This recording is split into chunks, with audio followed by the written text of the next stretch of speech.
Visto que o ego é uma ficção, existem momentos em que a pessoa fica livre dele. Por se tratar de uma ficção, o ego pode ficar presente apenas se a pessoa continuar a mantê-lo. A ficção precisa de bastante manutenção. A verdade não precisa de nenhuma manutenção. E é essa a beleza dela. Mas e a ficção? É preciso pintá-la constantemente, colocar um suporte aqui e ali, e ela desmorona constantemente. No momento em que a pessoa consegue escurar um lado, o outro começa a desmoronar. E é isso que as pessoas fazem a vida inteira, ou seja, tentam fazer com que a ficção pareça com a verdade. Ter mais dinheiro para então poder ter um ego maior, um pouco mais sólido do que o ego do homem pobre. O ego do homem pobre é franzino. Ele não pode se dar ao luxo de ter um ego mais robusto. Basta tornar-se o primeiro-ministro ou presidente de um país para que o ego da pessoa infle ao extremo. Depois, ela não anda sobre a terra. Toda a nossa vida, a busca pelo dinheiro, poder, prestígio, isso e aquilo, não é nada além de uma busca por novas peças de amparo, uma busca por novos apoios, para, de alguma forma, manter a ficção em andamento. E o tempo todo a pessoa sabe que a morte está chegando. O que quer que ela faça, a morte vai destruir. Mas ainda assim, ela continua a ter esperança contra todas as expectativas. Talvez todas as outras pessoas morram, menos ela. E de certa maneira isso é verdade. Nós sempre vemos as outras pessoas morrendo e nunca nós mesmos. Portanto, isso também parece verdadeiro, além de lógico. Essa pessoa morre, aquela pessoa morre, mas nós nunca morremos. Estamos sempre presentes para sentir pena dos que morreram. Vamos ao cemitério para nos despedir deles e depois voltamos para casa. Não se deixe enganar, no entanto, pois todos agem do mesmo jeito. E ninguém é exceção. A morte vem e destrói toda a ficção do nome e da fama do indivíduo. A morte vem e simplesmente apaga tudo. Não são deixadas nem mesmo pegadas. O que quer que as pessoas continuem a fazer de suas vidas não é nada além de escrever sobre a água, nem mesmo na areia, mas sobre a água. Nem mesmo terminam de escrever e ela já se foi. Não podem nem mesmo lê-la, pois antes que possam lê-la, ela se foi. Mas as pessoas continuam tentando fazer esses castelos no ar. Como é uma ficção, precisa de constante manutenção, esforço constante, dia e noite. E ninguém pode ser tão cuidadoso durante 24 horas. Então, às vezes, sem que a pessoa perceba, há momentos em que tem um vislumbre da realidade sem que o ego funcione como uma barreira. Sem a tela do ego, existem momentos assim, mas sem que a pessoa perceba. É bom lembrar. Todo mundo, de vez em quando, tem esses momentos. Por exemplo, toda noite, quando a pessoa cai em sono profundo, e o sono é tão profundo que não pode nem mesmo sonhar, o ego não é mais encontrado. Todas as ficções se foram. O sono profundo, sem sonhos, é uma espécie de pequena morte. No sono sem sonhos, O ego desaparece completamente porque, quando não existe nenhum pensamento, nenhum sonho, como uma pessoa pode conduzir uma ficção? Mas o sono sem sonhos é muito pequeno. Em 8 horas de sono saudável, mas apenas essas 2 horas são revitalizantes. Se a pessoa tem 2 horas de sono profundo, sem sonhos, de manhã ela está nova, fresca, viva. A vida tem novamente emoção. O dia parece ser um presente. Tudo parece novo, porque a pessoa está renovada. E tudo parece belo, porque ela está em um lindo espaço. Bom, o que acontece nessas 2 horas, quando a pessoa cai em sono profundo? O ego desaparece, e o desaparecimento do ego revitaliza a pessoa, rejuvenesce-a. Com o desaparecimento do ego, mesmo que em profunda inconsciência, a pessoa tem uma prova de Deus. Patanjali diz que não existe muita diferença entre Sushupti, sono sem sonhos, e Samadhi, o estado supremo do budismo, embora haja uma diferença. A diferença é a consciência. No sono sem sonhos, a pessoa está inconsciente.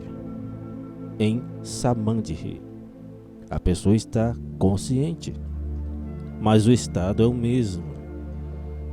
A pessoa move-se para Deus, move-se para o centro universal. Ela desaparece da periferia e vai para o centro. E apenas esse contato com o centro a rejuvenesce. Como o ego é uma ficção, ele às vezes desaparece.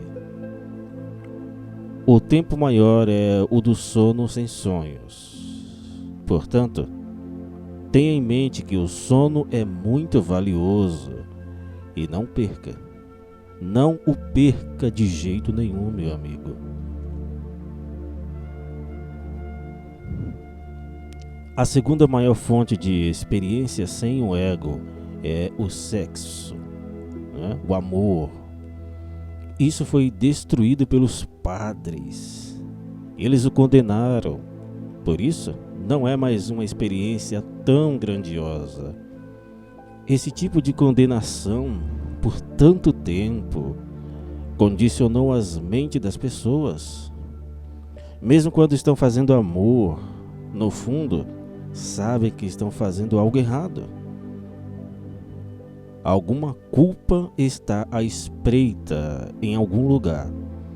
E isso é assim até mesmo para a geração mais moderna, mais contemporânea, até mesmo para a mais jovem. Superficialmente, as pessoas podem ter se revoltado contra a sociedade. Superficialmente, podem não ser mais conformistas. No entanto, as coisas se aprofundaram. Não é uma questão de revoltar-se superficialmente. Podem deixar o cabelo comprido, isso não vai ajudar muito. Podem tornar-se hippies e parar de tomar banho, isso não vai ajudar muito. Podem rejeitar a ordem vigente de todas as formas possíveis que imaginarem, mas isso não vai realmente ajudar. Porque as coisas se aprofundaram muito e todas essas são medidas superficiais. Por milhares de anos foi dito que o sexo é o maior dos pecados. Isso se tornou parte do sangue, dos ossos e da medula do homem.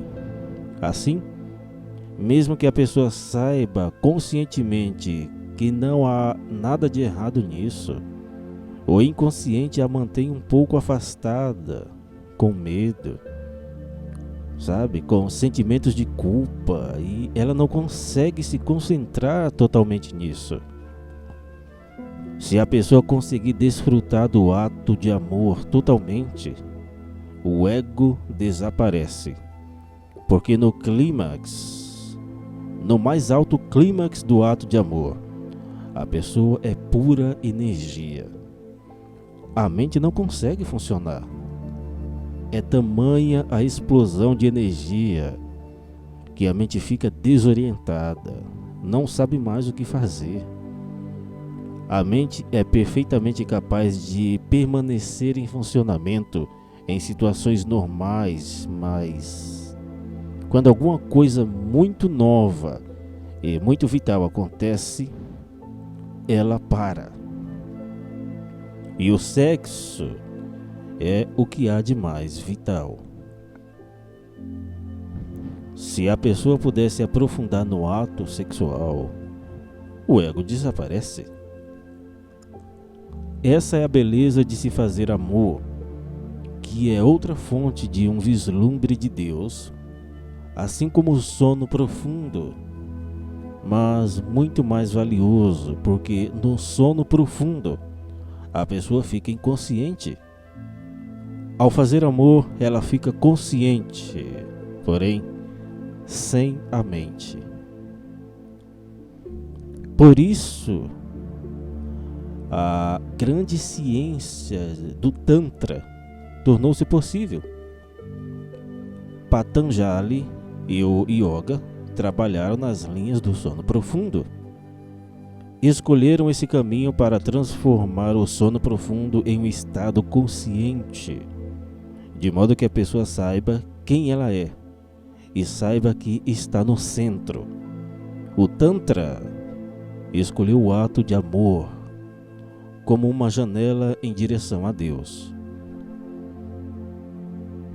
O caminho do yoga é muito longo, porque transformar o sono inconsciente em consciência é muito árduo e pode levar muitas vidas. Mas o Tantra escolheu um caminho muito mais curto, não é? O mais curto e muito mais agradável também. O ato de fazer amor pode abrir a janela. Tudo o que é preciso é desarraigar os condicionamentos que os padres incutiram nas pessoas. Os padres os incutiram nas pessoas para que as pessoas se tornassem mediadores e agentes entre elas e Deus, de modo que o contato direto das pessoas fosse cortado. Não é? O padre se torna o mediador entre Deus e essas pessoas, e o contato direto fica cortado. Claro que as pessoas precisariam de alguém para conectá-las, e assim o padre se tornaria poderoso, e o padre foi poderoso ao longo dos séculos. Quem quer que coloque as pessoas em contato com o poder real vai se tornar poderoso. Deus é o poder real, a fonte de todos os poderes. O padre permaneceu muito poderoso ao longo dos tempos, mais poderoso do que os reis. Agora, o cientista tomou o lugar do padre, porque agora ele sabe como destravar as portas do poder oculto na natureza. O padre sabia como conectar as pessoas com Deus, o cientista sabe como conectá-las com a natureza, mas o padre tem que desconectá-las primeiro, de modo que nenhuma linha privada, individual, permaneça entre elas e Deus. Ele estragou as fontes interiores das pessoas. Ele tornou-se muito poderoso, mas toda a humanidade ficou sem desejo sexual, ficou sem amor e ficou cheio de culpa. É preciso abandonar essa culpa completamente. Ao fazer amor, a pessoa deve pensar em oração, meditação e em Deus. Ao fazer amor, deve queimar incenso, entoar um mantra, cantar, dançar. O quarto há que ser um templo, um lugar sagrado. E o ato sexual não pode ser uma coisa apressada. A pessoa deve se aprofundar nele, saboreá-lo da forma mais lenta e mais graciosa possível. E ela vai se surpreender. Ela tem a chave. Deus não enviou as pessoas ao mundo sem chaves, mas essas chaves têm de ser usadas. As pessoas têm de colocá-las na fechadura e virá-las. O amor é um outro fenômeno, um dos que tem maior potencial, no qual o ego desaparece e você permanece consciente, completamente consciente, pulsante, vibrante. Você não é mais um indivíduo, está perdido na energia do todo. Depois, aos poucos, deve-se deixar que isso se torne o próprio modo de vida. O que acontece no auge do amor tem que se tornar a disciplina da pessoa, não apenas uma experiência, mas uma disciplina. Então, o que quer que a pessoa esteja fazendo, ou por onde quer que esteja caminhando, no início da manhã, com o sol nascente, tem o mesmo sentimento, a mesma fusão com a experiência e com a existência. Deitada no chão, o céu cheio de estrelas, tem a mesma fusão novamente.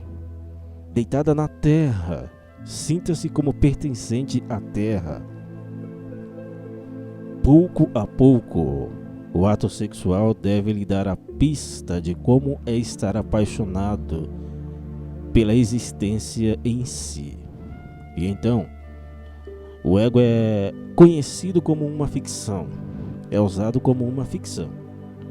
E se a pessoa faz uso dele como uma ficção, não existe nenhum perigo. Existem alguns outros momentos em que o ego escapa da sua própria vontade. Em momentos de grande perigo, por exemplo, digamos que a pessoa esteja dirigindo e de repente vê que vai acontecer um acidente. Ela perde o controle do carro e parece que não há nenhuma possibilidade de se salvar. Vai colidir com a árvore ou com o caminhão que se aproxima, ou vai cair no rio. Isso é absolutamente certo. Nesses momentos, o ego desaparece de repente.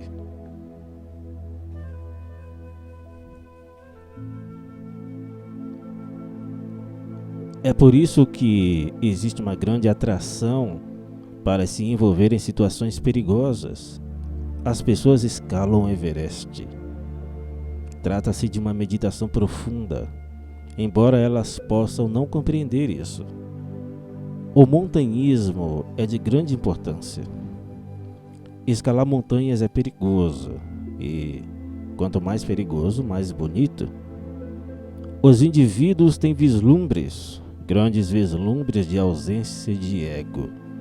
Sempre que o perigo está próximo, a mente para. A mente consegue pensar somente quando a pessoa não está em perigo, pois não há nada a dizer em perigo. O perigo torna as pessoas espontâneas, e nessa espontaneidade, elas de repente sabem que não são o ego.